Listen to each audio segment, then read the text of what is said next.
Thank you all for being on time. In the old days, as the judge in the middle of the court appeal, you developed the skill of looking sideways out of both eyes to see whether the other two judges have arrived before you bow. But now I can look at the monitor in front of it. We can't see no such thing as lack of progress here. Yes, Mr. Drabble. My lords and my lady, can I start by asking your lordships and my lady to consider paragraphs 180 through to 182 of Lady Arden's judgment in Ray T, primarily to set an agenda for the submissions I wish to make. Thank you. She has a particular focus on what the issues were from her perception, and I shall try to fit in the end result I'm asking for into that perception of it. So, court will see, this is paragraph 180, 692 of the report. She says she set out for the record the specific and exceptional exercise of the inherent jurisdiction which the court, the Secretary of State, seeks. And then I won't read that, but just above letter D in 180, she describes, she quotes from the Secretary of State submissions, saying that local authorities will often need to create urgently a bespoke and highly specialised solo placement for the child to meet their immediate needs by keeping them safe while therapeutic work is carried out, and or alternative registered placements are being identified. Such placements will often not be registered at the time they are required. And then it goes on to say what the consequences will be of the absence of the inherent jurisdiction in those circumstances. So she is dealing with a placement for those reasons in an unregistered children's home, with, as we know, the consequence of unlawfulness in the sense of the home owner committing the criminal offence under section 11. Come back to that. Then 181, she says, therefore the placements for which the exercise of the inherent jurisdiction is required are those where local authorities need to create urgently a bespoke and highly specialised placement. In these placements, which the Secretary of State will often not be registered at the time they are required, court therefore concerned with a very limited and exceptional class of case. And then she records Ms. Clement's submissions on the effect of the regulations, the most recent set of regulations.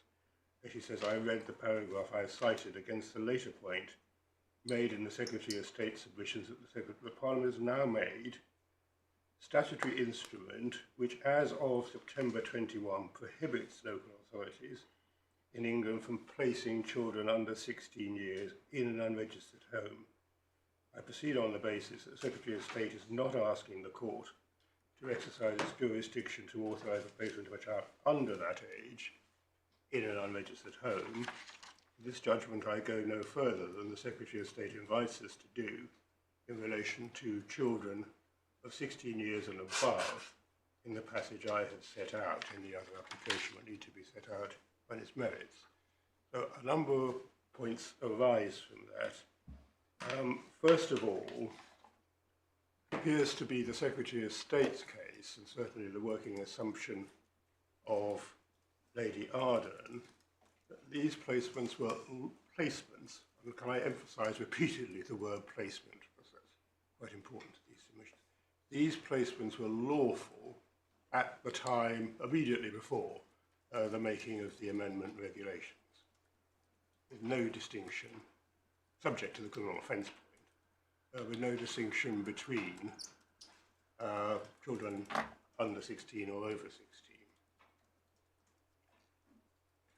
Secondly, we will see from other material that it's crystal clear that the old form of Regulation 17 27. 17 or 27? Sorry, 27. Yeah. Yep, sorry. Yeah. 27. The old form of 27 was envisaging that there would be regulated placements that were dealt with under little d.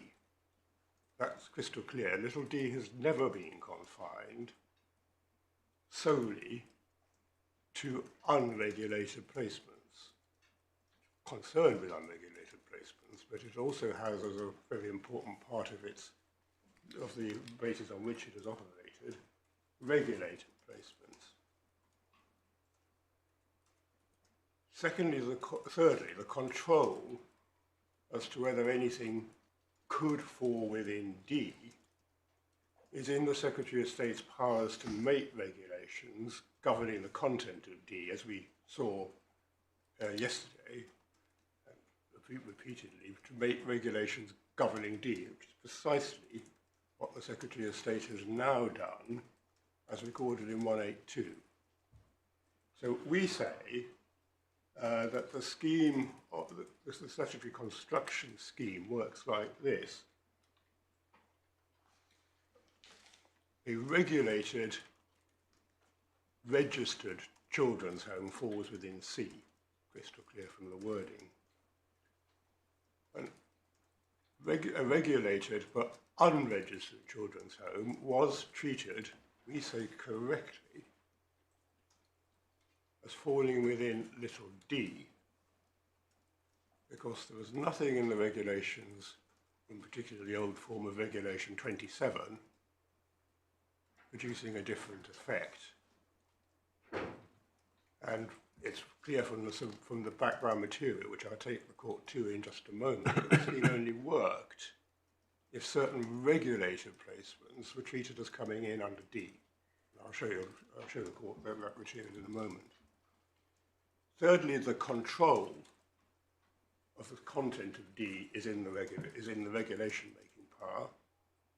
That didn't prohibit the use of unregistered but regulated children's homes or any other setting before the making of the new regulations.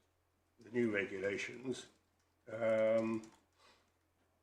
had the effect, as Lady Arden records, of prohibiting local authorities from placing children in unregistered. What do you say to Miss Clement's point? That can't be right, because the way in which C is worded makes it clear that unregistered children's homes fall outside the scheme in all circumstances and were never intended to fall within D. I paraphrase what she said, but I hope not doing violence to what she was saying. No, I understand the submission. The immediate response is the scheme wasn't operated like that. It's clear from the example given in 180, the quotation from Ms. Clements actually, that the bespoke placements were being catered for, not outside the scheme. There's no reason to suppose they're outside the scheme, but within the scheme, on the basis that D was wide enough to encompass them. But only as a temporary measure, while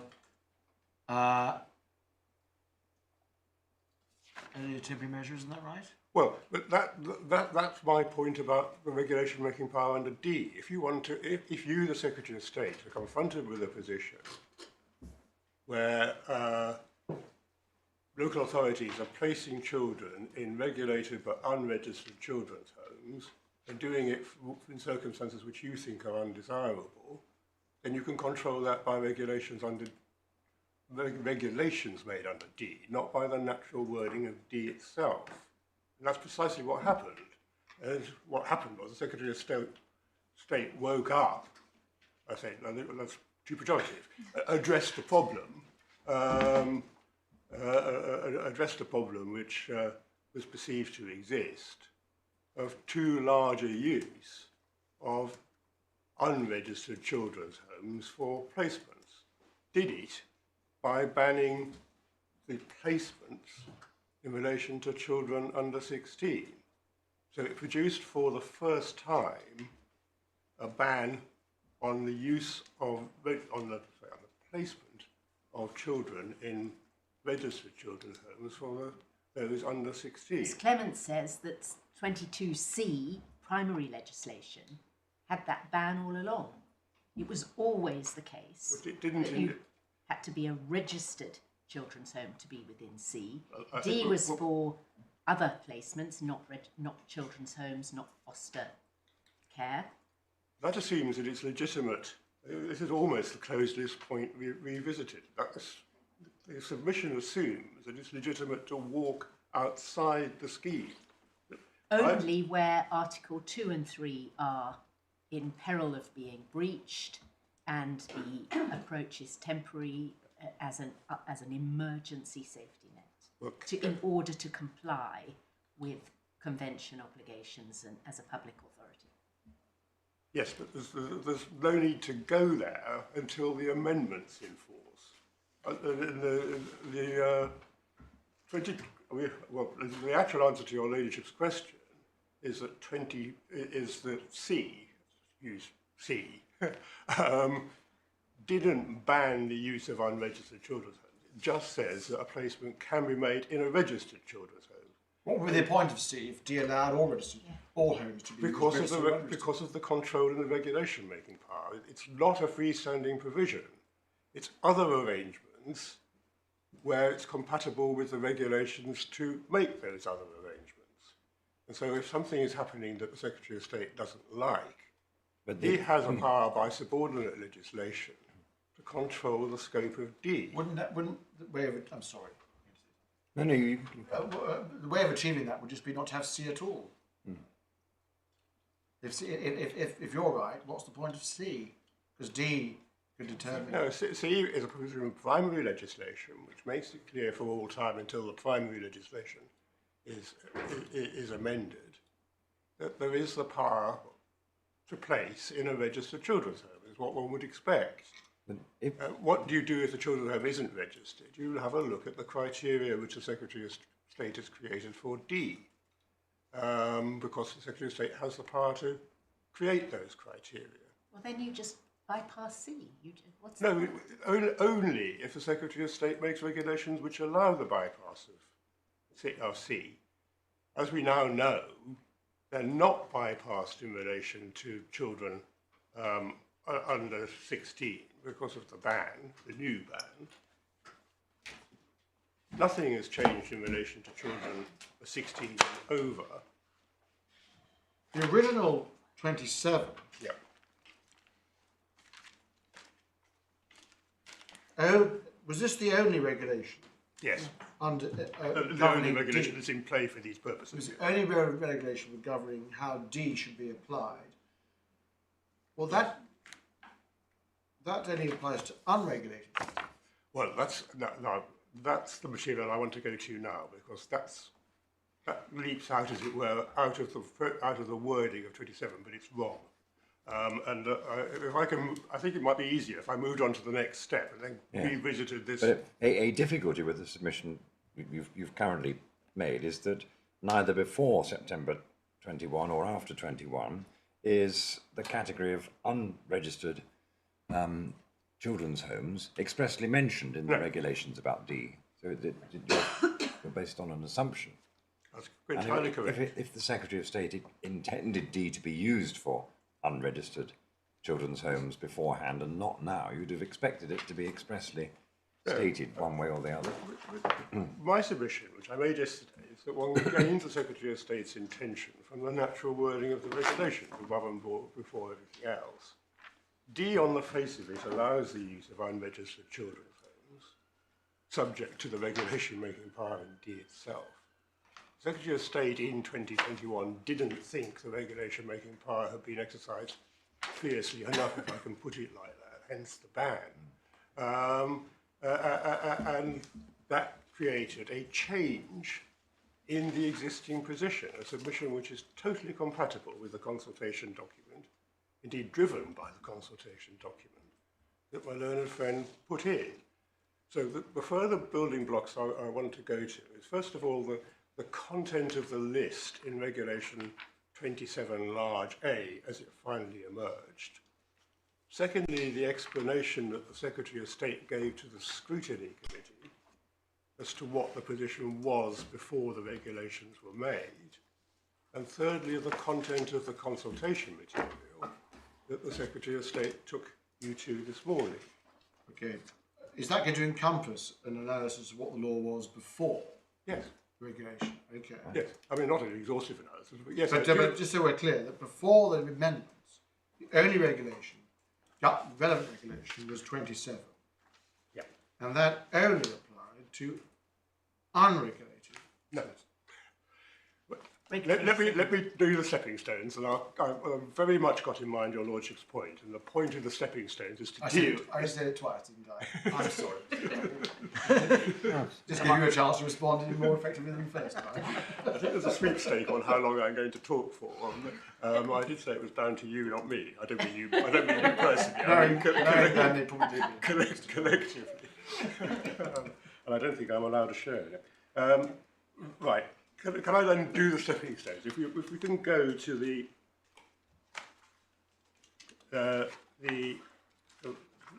regulation with the C2 and C18. Yeah. yeah.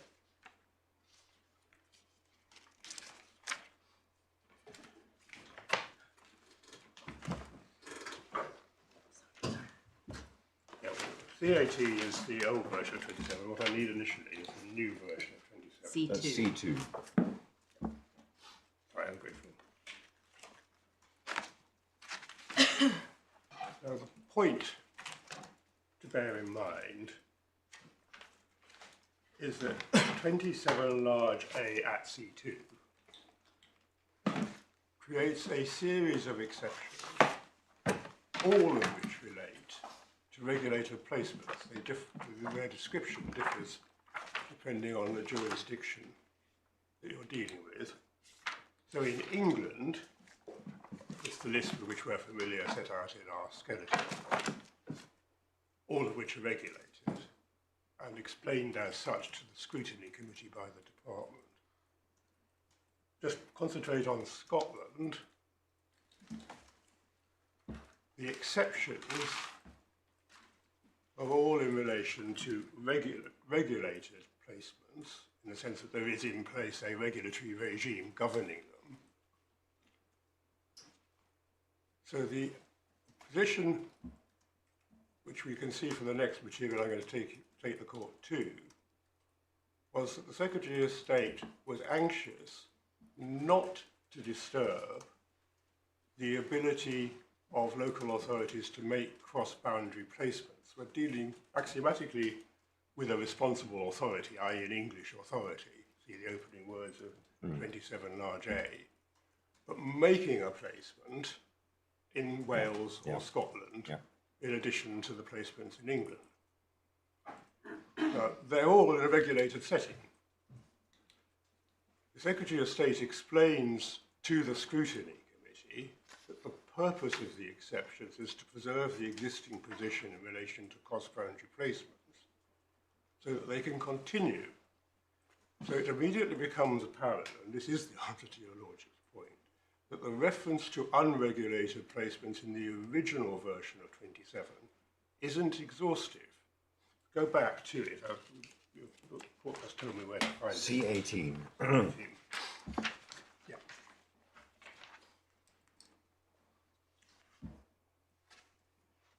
What it does is put conditions upon the local authority making a placement in an unregulated setting.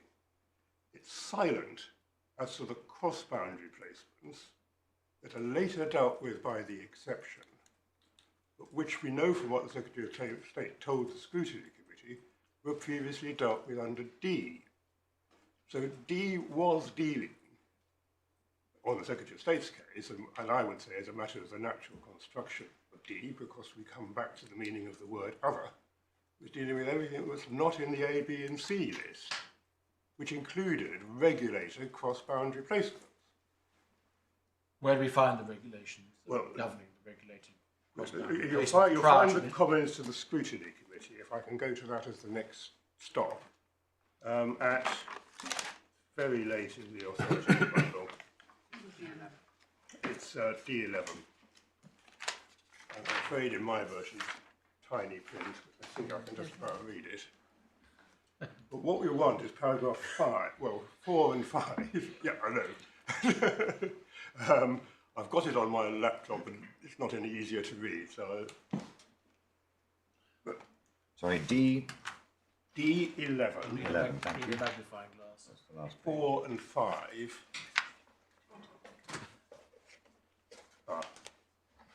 I've got a slightly larger version now.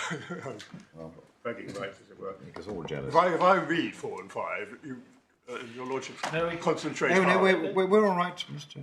Right, okay. 2020 vision up there.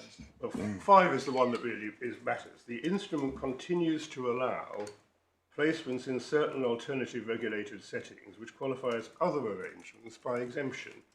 The exemption covers, for example, residential establishments, which are the equivalent of children's homes, and foster placements provided by the Scottish Public Fostering Service. This is to ensure that cross-boundary placements can continue to happen where this is appropriate for the child. Fostering and children's home placements in Scotland are currently classified as other arrangements and would be banned by this instrument without an exception. So where are those exceptions? You said Regulation 27 was the only regulation Because governing it D. goes back So to... where are these other regulations with these They're exemptions? because they are other arrangements which are not caught by any prohibition in the old version of Regulation 27. But there must be other arrangements which comply with any regulation made for the purposes of this section, and That's there a aren't debate any. I think we had within 20 minutes of my standing up yesterday morning. If you go back to the original version of 27,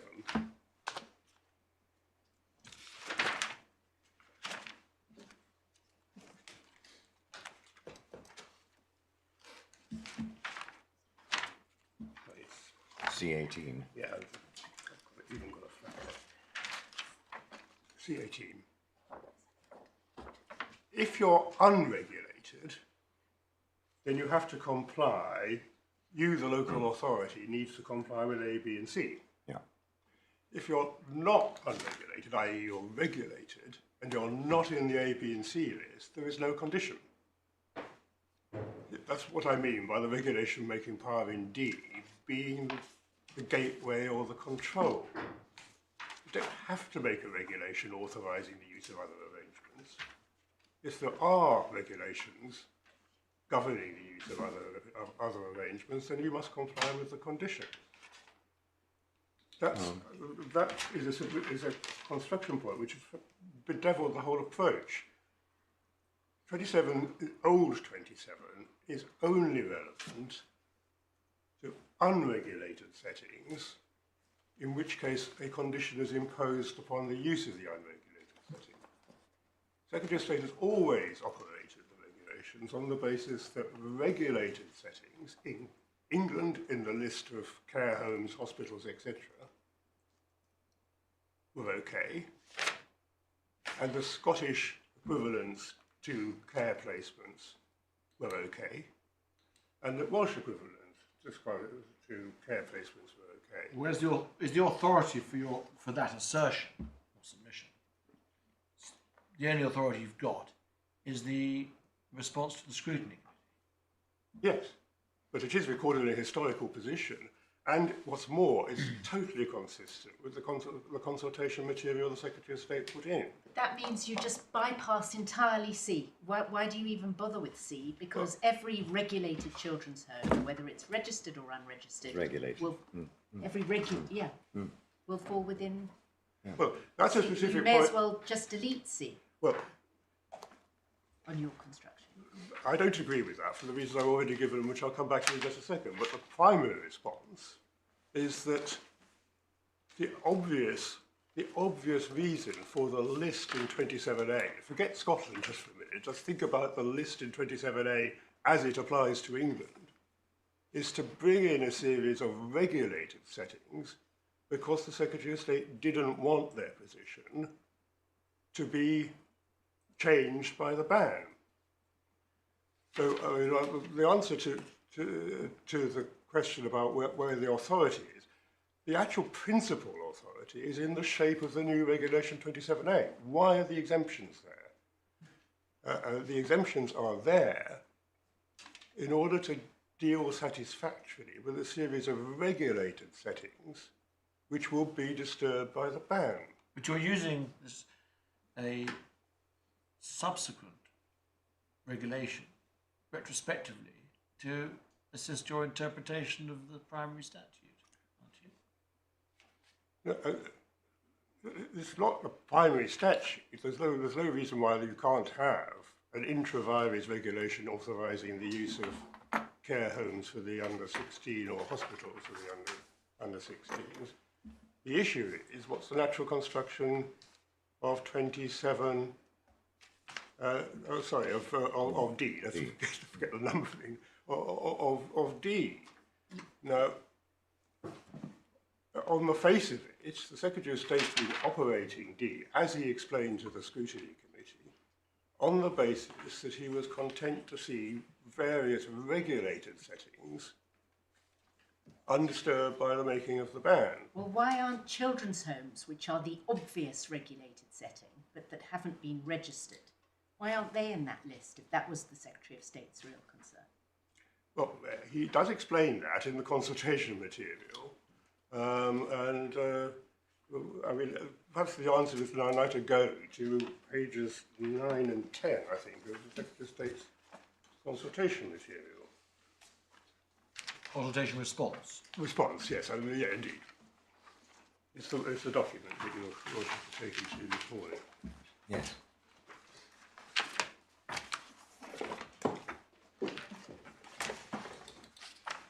And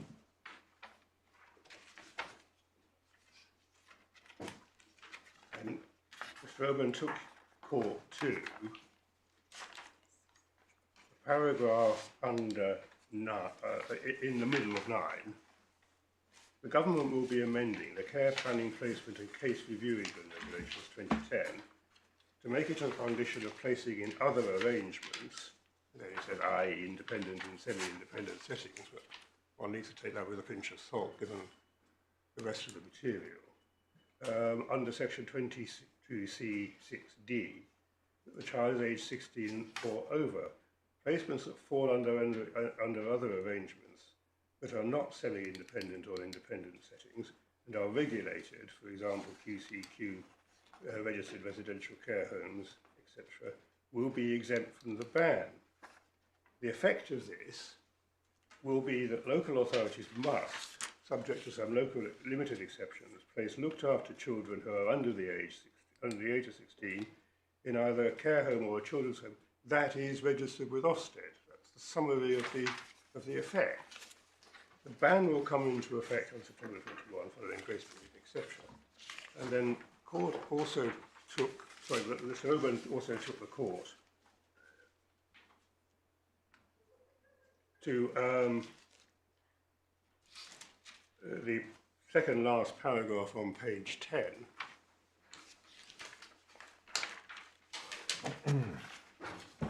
Court read this and made the, I think the comment was made to Mr. Herbert, and that it's actually compatible with my case. It is my case. I mean, we do not believe that, I won't read it again, but the last 4 lines are, this leads to a scenario where providers must either operate outside of the legal framework, operating an illegal registered children's home in order to meet the needs of children under 16 with complex needs, or simply not meet their needs at all. This is why we are moving to ban this practice. So they're moving to change the existing position. So we know, I would say, for sure, that the reference to unregulated in the top line, as it were, of old Regulation 27, doesn't mean that D is concerned only with unregulated settings. We know that from the list of the English exemptions and the Scottish exemptions. But we only know that many years later from the new Regulation 27A. And as my Lord said, you're then using existing amended legislation to retrospectively interpret older secondary legislation. I'm using it to support my case on the natural meaning of the word other. Go back to base. And your argument is that looks, what you showed, you say that's what the Secretary of State thought. Absolutely. That's what. And couldn't live without that being the case, because you will catch a whole series of regulated placements that weren't in the Section 22 list, when the A, B, C and D. Well, apart from Like D. children's homes. Regulated. Yes, well, it's not in regulated children's home. They are potentially within unregistered children.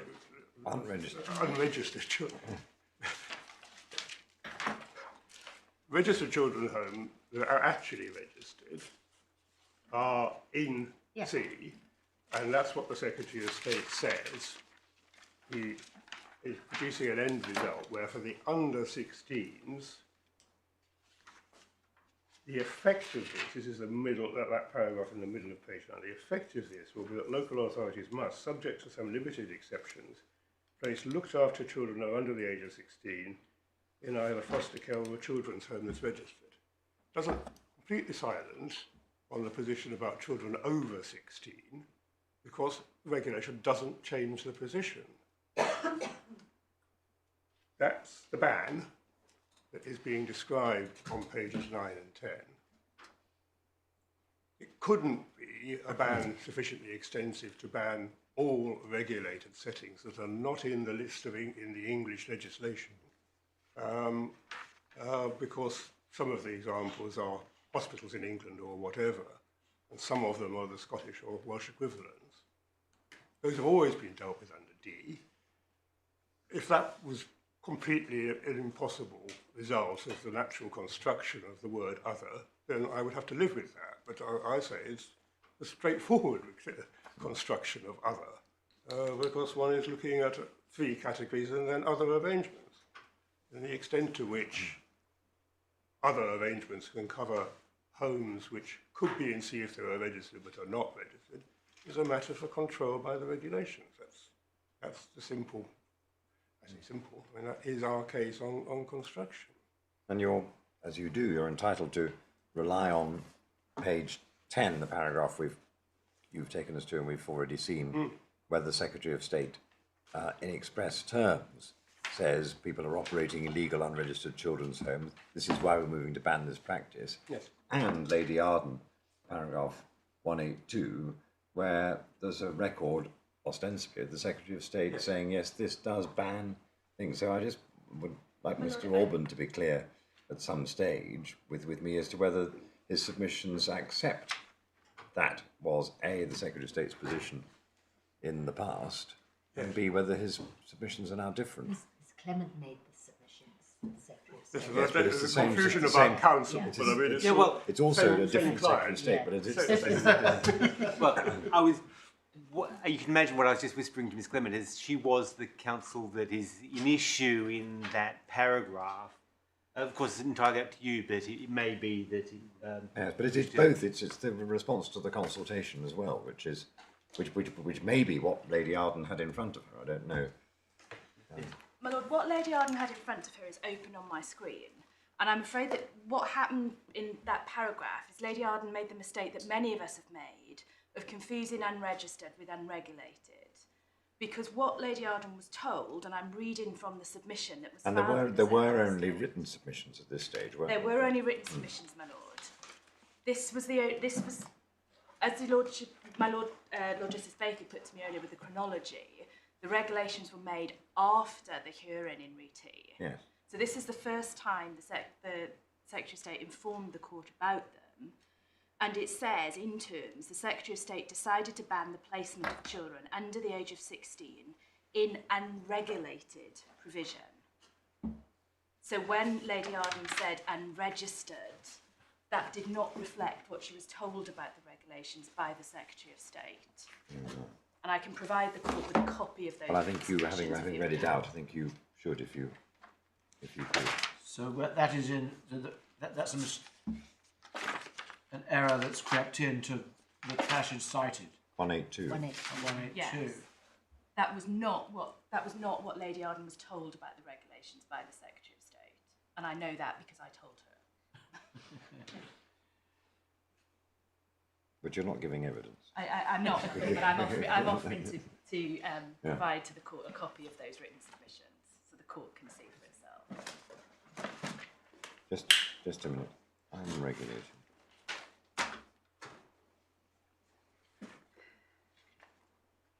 But that doesn't that deals with that. It doesn't, insofar as Mr. Auburn's concerned, doesn't deal with what's said in this paragraph on the consultation. All the scrutiny committee. No, all the scrutiny committee, which is a different. It comes at the point in a different way, but it's the same point. Yes. I mean, the fundamental point is that D is not, it's a misreading of the original D to take the reference to unregulated sittings as defining the whole scope of D. Sorry, the misreading of the original version of Regulation 27 to take the reference to unregulated settings as defining the whole scope of D. That's just, is actually incompatible with the submission that Lady Arden recorded. That may be a misunderstanding, I know not. It's certainly incompatible with the wording of the submission to the scrutiny committee. And to the explanation for the ban in the consultation material. And despite the element of retrospectivity, I still submit there is force in the point that where you find a list of exemptions, i.e. care home, hospital and so on, it's a natural question at the very least to ask, why are they there? The answer is they weren't needed on our reading of the old version of Regulation 27, because they could be within D unless prohibited by a regulation. And once you get to a ban, they get caught. Now, of course, there's a further construction point, that the 27 large A only operates in relation to children under 16. So the list in 27A is irrelevant to children over 16, but it presumably still is the Secretary of State's case that you can place someone in a hospital under D as another arrangement than those listed in A, B and C, children over 16 and over. Yeah, It's very surprising if you couldn't. That point is there's still no regulation dealing with cross-border matters and hospitals and other issues for over 16. Exactly. Yeah. And one assumes, I mean, the Secretary of State could say this isn't the way it operates, but I'd be surprised if that is the submission. One assumes the position operates in relation to the over 16s, that you can place someone in a regulated placement in Scotland or a hospital in England. It's just the way that D works, unless it's confined by a regulation such as that creating the ban.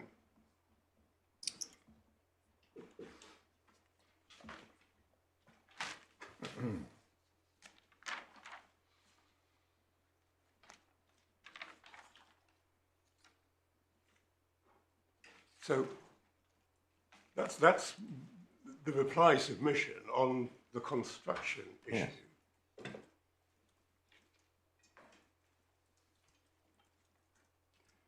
Now, where does that leave us in the light of the authority of RAT? What the amended regulation does is ban a placement, as Lady Arden for these reasons correctly summarises, and we get it from the wording of 27A, 27 and 27A.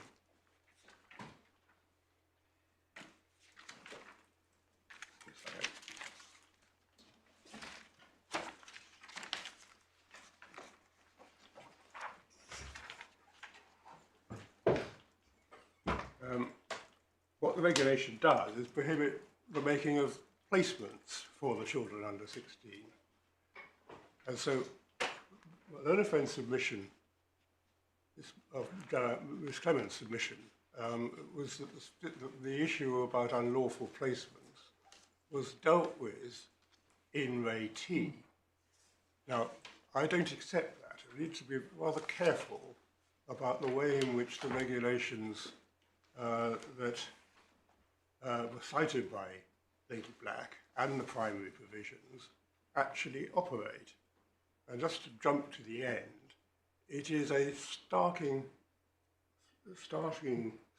characteristic of the run of paragraphs which culminate in paragraph 147 that Lady Black never says she is dealing with a placement that's rendered unlawful by either the primary or the secondary legislation. That's because it isn't. I mean, there's a potential to do it, but if we just work through what actually happened and then look at what Lady Black actually said, she describes the statutory provisions that are relevant to these purposes. Paragraphs 41 through to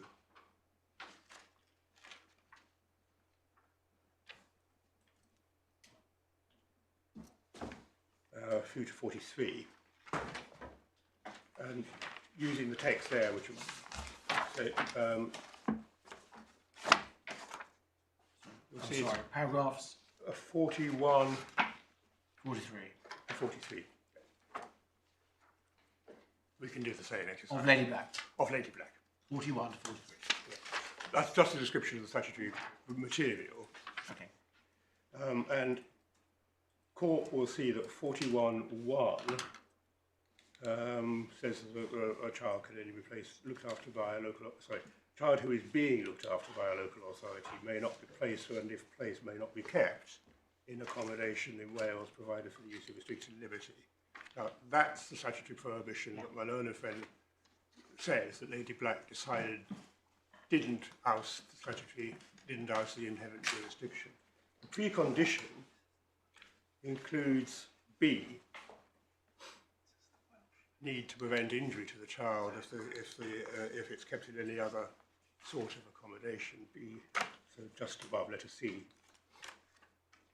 So the statutory precondition in the primary legislation isn't really in play in any of these cases. It's a characteristic of all of them. The child might well injure themselves.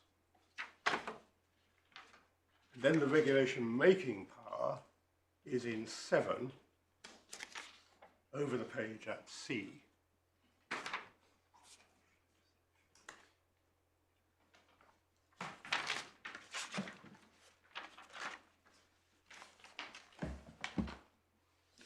Oh, sorry, I should have set out the well, confused myself because it's the Welsh version. Yes, I'm sorry, I'm not with you. What paragraph in the report are you? I was referring still to 41. Yes. And it's... 40 is in I think 41 is about Wales. Oh, sorry. It's the same point, though. That's not surprising. Lady Black at 40, It's 40. 40 is 40 quotes section 25, and then 41 really to the same And effect. the Welsh equivalent is in 41. I just realised that. I'm sorry. And then 7 7 is in at the the English version. top of that page. Exactly. Yeah. And the Secretary of State may by regulations provide that this section shall or shall not apply to any description of children specified in the regulations. And then I think the one that my donor friend particularly relied on, a child may only be placed in secure accommodation that is of a description specified in the regulations. So that's the regulation making power governing the potential making of a placement. Where is that power exercised? My submission is that on the face of it, it's not exercised in Regulation 3, which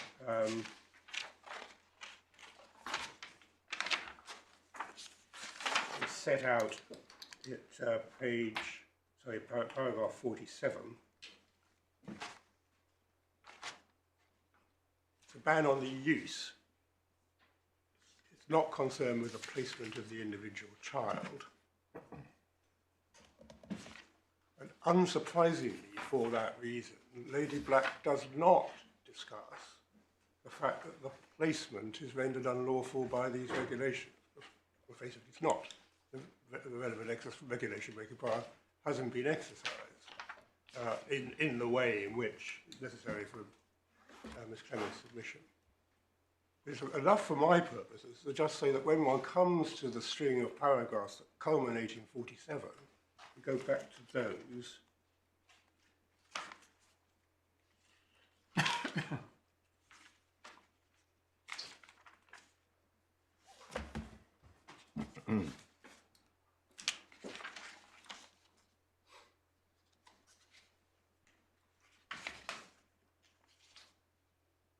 It's not 47, is it? It's probably the passage starts at 143. Oh, 143 through to 147. What is striking is that Lady Black does not say a placement made in breach of Regulation 3 that we've just been looking at would itself be unlawful. What she does is talk about the safeguards, and then in 147 she describes the... I'm very confused. 141. The paragraphs you're taking as showing the secure accommodation provision, section 25, and the Welsh provision were to do with secure accommodation. Yes. And Regulation 3 is part of secure accommodation. These paragraphs deal with unregistered children's homes, culminating in 147. So you wouldn't expect her to be referring to secure accommodation at that stage. These are the paragraphs that answer the concern about secure accommodation articulated in 139. No, 141 does, surely. At the end of 141, she talks about the local authority not being able to apply for an order under Section 25 because there is no Section 25 compliant secure accommodation available. Yes, and then And the inherent jurisdiction fills the steps gap. in. Full stop. That's Yes. where she's addressed the fact that the ban, notwithstanding, the inherent jurisdiction can still be exercised. And then she moves on, new topic, 145. I've been particularly concerned as to whether it is a permissible exercise of the inherent jurisdiction to authorise a local authority to place a child in an unregistered children's home. In relation to then 147, the paragraphs leading to 147 are simply 145 and 146, dealing with that. So, Well, the point still remains. Look, what she doesn't do is identify an unlawful placement which she needs to in relation to secure accommodation, in relation to which she needs to exercise the inherent jurisdiction. If you start even earlier than I do, at 139, yeah. 1 through to 141, she certainly assumes as an argument that there's a clash with the statutory scheme. The question is whether that's an impermissible clash. But it's not a clash consisting of a placement which the local authority cannot carry out because of something in Section 25. There's an issue under Regulation 3. I mean, we need to not end up debating, but the penultimate sentence of 141, starting below G, if the local authority cannot apply for an order under Section 25 because there is no Section 25 compliant secure accommodation available, I would accept. So she is contemplating a ban because they haven't got any compliant secure accommodation, and they can use the inherent jurisdiction Yes. to fill the gap. Wow, I'm misunderstanding. No, you're not misunderstanding. I'm not making myself clear. The focus of our Viley submissions is that you start with the primacy of the role given by the primary legislation to the concept of a placement. Yes. You have a closed list of placements which the local authority can make in A, B, C, D, A, B, C, and D. Our case is that the new regulations under 27, the form of 27 and 27A, render the making of the placement itself unlawful. Go across to the secure accommodation regulations.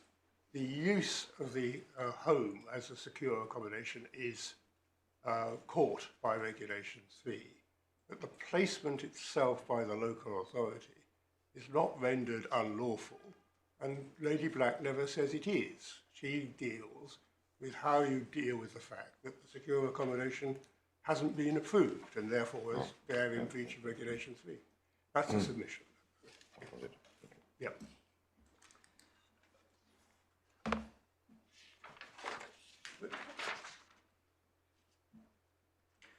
you're, Can I just go back to your construction point? yes, You're assuming there was Miss Clement. Maybe maybe we've got this right. Miss Clement suggests there was a difference between her purposive, I think it was Miss Clement, purposive construction and your literal construction. yes. Do you accept that characterisation? No, well, not really, if that's not a fudgy answer. You obviously afford a lot of weight to the wording itself in establishing the intention of the draftsman of the regulations. But it's perfectly consistent with a purposive construction to say that the draftsman has created a flexible regime in A, B, C and D, which is controlled as to the scope of D by the regulation making power in D itself. Secretary of State has defined what he no doubt regards as immutable, sorry, the Parliament has defined in the primary legislation in A, B, C and D. So immutable characteristics in A, B and C, and then provided for a purposive, sorry, for D, which can be operated in a way completely consistent with the purposive construction of the provisions. I mean, one could argue that the phrase "other interpretation" applies to other arrangements, applied to arrangements other than children's homes, not other than registered children's homes. Well, I can only repeat what I say is the natural reading of other. You have a list, A, B, C, and then other arrangements, i.e. those that are not within A, B and C. Thank you. But I think the point I was making in relation to your Lordship's question is that is not a construction, an over-literal construction that destroys the purpose of the provisions because of the regulation-making power in D, as we see. I mean, the Secretary of State has now produced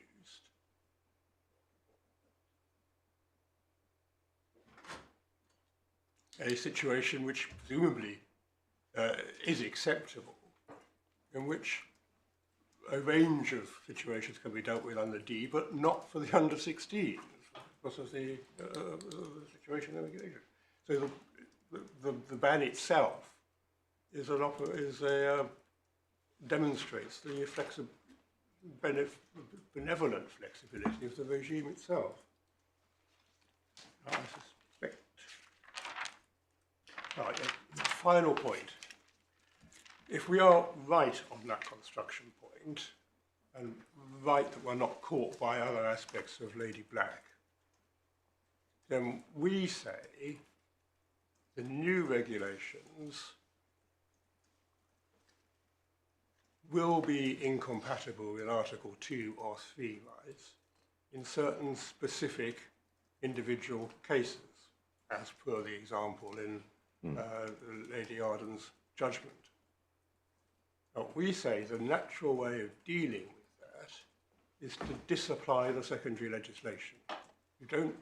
We say it's not desirable to read in, by the exercise of Section 3, certain exemptions. And we note that no one's actually produced a draft of wording that would be read in, other than capturing the spirit of UAT. You don't need to go there. In my submission, as a matter of principle, shouldn't go there if the position for the amendment was acceptable in human rights terms, and Raty says it was. The situation afterwards creates a ban which will catch some individual cases of the sort described by Lady Arden and present in everybody's minds. You simply disapply the amendment to both the original 27 and 27A because you can do so under Section 6. It's secondary legislation, the result of which is not mandated by the primary legislation. So you get a principled result which leaves everyone clear as to where they stand. Start reading in, then all sorts of issues arise as to whether you read in for all cases or only in the hands of those who are the subject of the Article 2 or 3 rights. So on that basis, you say the children's home that is regulated but unregistered falls within D and is not then exempted by any secondary. Yes, falls within D if the individual situation of the child, in terms of Article 2 and 3, requires a disapplication of the non-compliant, of the regulations which are non-compliant in his case, his or her case. I mean, it's pretty close to. I can't see much of a substantive difference between that case that you're now. As I understand reading in, you have to produce an alternative. I mean, at some stage, someone has to produce an alternative text, and we say you just don't need to get there. Just disapply in the individual case where that's warranted by the underlying Article 2 and 3 rights.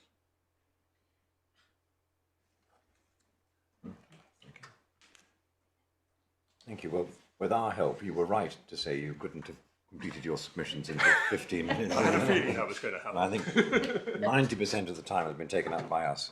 Well, I don't know about that. What I think we would like to do is rise for a very short time just to consider our position and whether we can communicate anything to you today, given the importance of the issues. Clearly, we're going to otherwise reserve our judgment, but if you wouldn't mind just staying where you are for a short time, we'll return.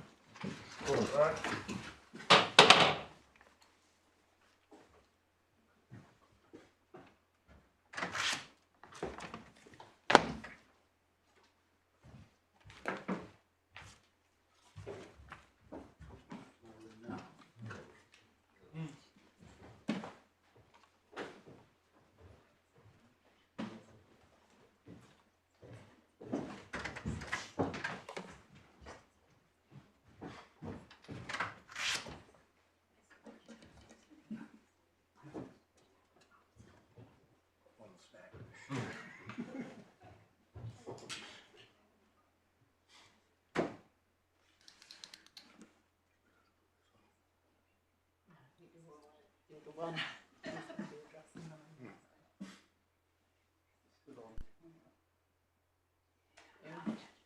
Less relaxed than We don't know how many Brendan's minutes always- behind it is, do we?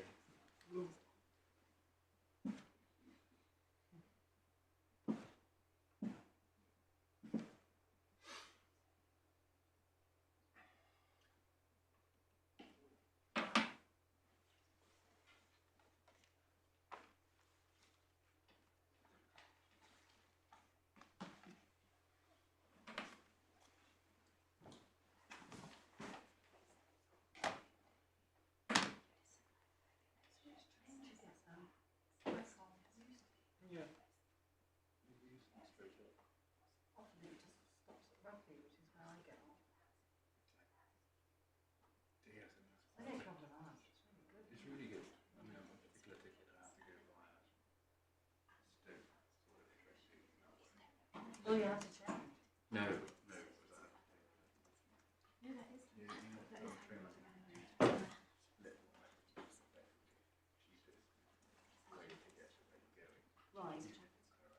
Yeah. Right.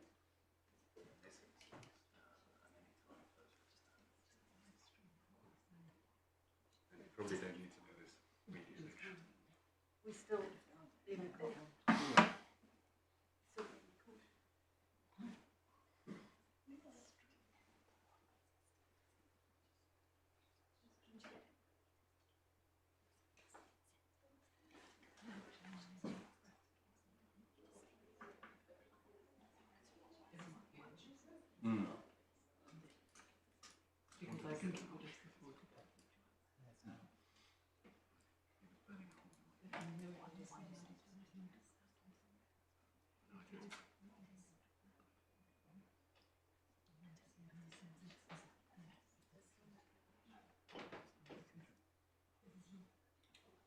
Who's winning the fruit? Who's winning the fruit? 45.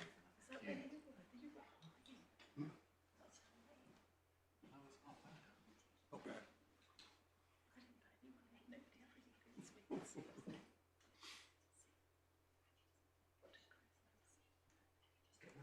I don't know. I don't know what he hasn't told me. Because they Right, it would have been a Should be bias. influenced. Exactly. We would have done the most.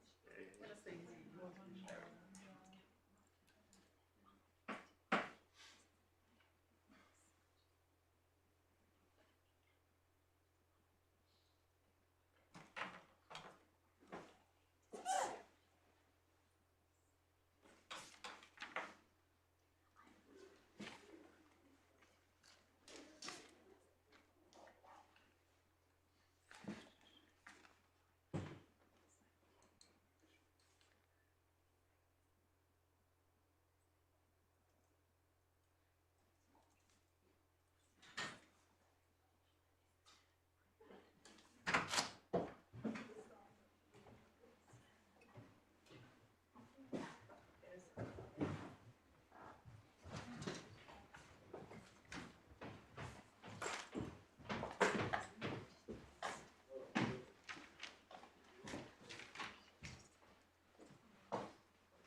All right.